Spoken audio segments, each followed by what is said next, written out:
Hi and welcome back to Love English.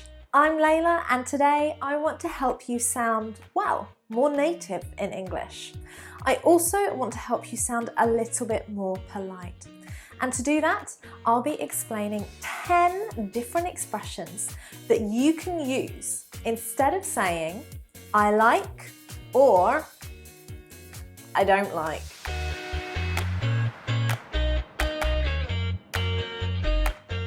Now, the great thing about these expressions is that they are commonly used in English. Very often, it is not polite to say, I don't like. Do you like the cooking? No, I don't like it. English food? Don't like it. It really does sound quite rude. So in order to sound a little bit more polite, or just to broaden your vocabulary range, these 10 expressions are really going to supercharge your English, making you sound native, fluent, and natural. Now, the 10 expressions I'm going to share with you are brilliant. Some of them are quite basic, some of them a little bit more advanced. But one of the most important things is to learn how to use them in the correct context, in the right situations. And the best way you could possibly do this is to practice with native speakers. Even better, a native professional language teacher. And I have got just the thing for you. Lingoda have extended the deadline for sign up for their last ever language marathon. That's right, you've still got time to sign up. Until the 19th of September, you can sign up with Lingoda to join their language marathon. Lingoda are offering both the full marathon and the half marathon. The full marathon is 30 lessons a month for 3 months, and the half marathon is 15 lessons a month for 3 months. During this 3-month period, you will significantly boost your fluency and be able to practice all these phrases that I am going to teach you. If you are super committed and you attend every single class, not missing one, you will get 100% of your money back on the full marathon and 50% of your money back on the half marathon. This is an incredible opportunity to boost your fluency and learn and use a lot more phrases like I'm going to teach you today. Now, for more information on this, click in the description box below or in the comments section. But remember to read the terms and conditions very carefully. This is the key to taking advantage of that money back offer. With Lingoda, you'll be having group sessions of up to 5 students. That is a super small group. You can learn, of course, English, Spanish, French, and German. And there's even business English classes available. The marathon will start on the 23rd of September and end on the 21st of December, just in time for Christmas. Once you sign up to the Lingoda Language Marathon, you will be committed to paying that subscription fee every month for 3 months. When you sign up for the marathon, make sure you use our special discount code TALK25. So after this lesson, click the link in the description box and go through to check out more testimonials from previous Lingoda students to see just how fast you can boost your fluency.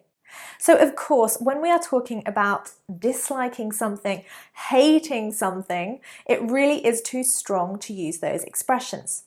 You could say, I dislike, or I'm disinterested in. But this is rather strange. It's a bit too formal and really not the way we naturally speak. So to say that you are keen on, a nice phrasal verb there. I'm keen on swimming. I'm keen on playing tennis. I'm keen on fish and chips. Or I'm not really keen on football. I'm not really keen on cooking. This is a super common way of expressing your like or dislike for something. And remember to pay attention to the structure. There's a preposition there, so you need to have a noun or a gerund that follows. I'm keen on swimming. I'm keen on football. I'm not really very keen on English food. Number 2, and this really is quite informal, completely appropriate to use with friends, to be into something. I am really into Netflix at the moment. I'm really into arts and crafts. I've been doing a lot of it lately. In the same way, just adding not, actually more commonly not really, just for a more polite way of saying this. I'm not really into Chinese food. I'm not really into sports, to be honest. Pay attention to my pronunciation there. Into, but when I speak naturally, fast, inter. Not not really into that at the moment. I'm not really into that. Number 3, using the expression crazy. If you say, I'm crazy about her, I'm crazy about him, it means you really, really like them. It's not that you're totally crazy, it's just that you exceptionally like it. It's just that you really like it. So I'm crazy about teaching you guys English. Not really crazy about studying grammar. Again, preposition, gerund after it, or a noun. Number 4, I am such a big fan of the colour blue. I'm such a big fan of Julia Roberts. Thinking of actors here. Are you such a big fan of Love English? To be a big fan of someone, a fanatic, is when you really like them. You think they're amazing. If you're a big fan of a sports person, an actor, an actress, you would probably follow their career. I'm a big fan of... What music do I listen to? I'm a big fan of Pink. Again, if you say I'm not really a big fan of, you don't really like it. Again, you're saying it in a positive, negative way. You're using a positive expression, adding the negative, not really, to express that you're not so interested. You don't like it that much. Now, this expression is really just used for people.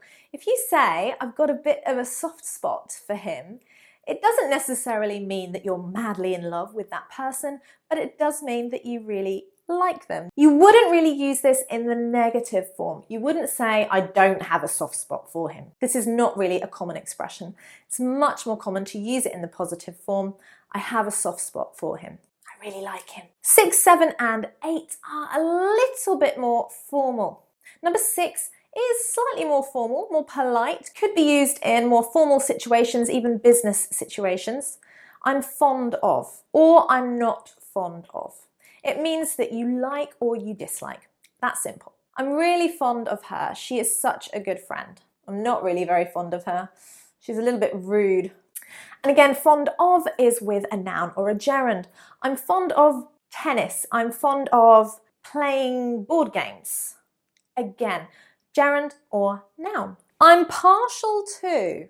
You can use this expression. It's less common. It is more polite. I'm partial to a gin and tonic in the evenings. It means I like to have a gin and tonic in the evenings, occasionally. Not too often. Not an alcoholic, but I'm partial to a gin and tonic. Again, you wouldn't necessarily use this expression in the negative. I'm not partial to. You'd probably say, oh, I'm not really fond of drinking in the evenings. But to say I'm partial to means that you like this, you enjoy this activity or thing occasionally. It's not really used to describe people. You can't say I'm partial to him. No. You'd say I'm fond of him, but I'm partial to doing something, drinking something. I'm partial to watching a game of football occasionally. The best example is I'm partial to a little bit of chocolate now and then. I like to have it occasionally. Not occasionally for me. Number 8 is really, really formal. You might use it if you are speaking to your boss. You could definitely use it if you're talking to the Queen, but I wouldn't really use it in my day-to-day English. You might hear it in films or a meeting or some kind of situation that is quite formal. It's not to my liking. It's not to my liking. Or usually in the question form, if you want to be very polite, is it to your liking? Is your hotel room to your liking? Is your hotel room to your liking? A good example of where this could be used in a hotel where someone is providing a service. Is your room to your liking? Is there anything else I can get you? So that is really one of the few occasions you might hear that expression. But when you say it's not really to my liking, or you ask the question, is it to your liking? It would be a slightly more formal situation. And you could use it in the negative as well. It's not really to my liking, I'm afraid. 9 and 10, idioms, guys, and you know what one of these is going to be. I'll leave that one till last. It doesn't tickle my fancy. That film just didn't tickle my fancy. In this case, you're saying you don't like it. It doesn't really tickle my fancy. That film doesn't really tickle my fancy. Chinese doesn't really tickle my fancy. If you think about fancy, it's often used when we're expressing a desire. It could be for a person, or often it's I really fancy a burger, I really fancy some chocolate. But if you say it doesn't tickle my fancy, it means you don't really want that. You don't like it very much. You could also use this in question form. Does it tickle your fancy? Did it tickle your fancy? Did you enjoy it? Number 10, the idiom of all idioms. So British, quintessentially British. You know what it is. It's not my cup of tea. It's not my cup of tea. If something is not your cup of tea, you don't like it. It's not something that you enjoy doing or that you like at all. It could be used for a situation, a thing, a person. He's not really my cup of tea. He's a little bit arrogant. Grammar is just not my cup of tea. I do not enjoy studying it. But of course, if you do like something, then you could use this expression in the positive. It is my cup of tea. In fact, it's just my cup of tea. It's perfect. It's exactly what I like. It's very well matched to my likes. So there we go. 10 amazing expressions to express likes and dislikes. Do not say I like or I don't like. I like is boring. I don't like can be rude. I hate, really rude. Don't say it. Don't forget, comment below and let me know. What is your cup of tea? What are you keen on? Is there anything that tickles your fancy tonight?